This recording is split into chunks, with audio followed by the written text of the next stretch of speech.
路边的鹿角蕨哦，这个是在那个阴影处的地方哦，非常的漂亮哦。其实鹿角蕨也是一种很好看的品种之一掉在路边真的是还蛮好看的。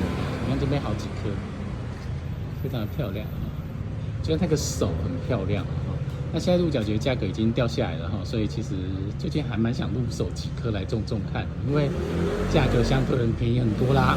不过需要空间呐哈，所以是蛮占空间的品种之一哈。你可以看它那个手很漂亮哈，就是这个鹿角的手。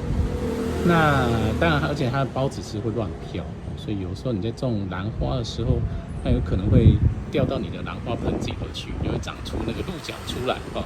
这个就是它的缺点哦。不过因为它很大很漂亮哈，其实是一个很漂亮的品种哦。OK。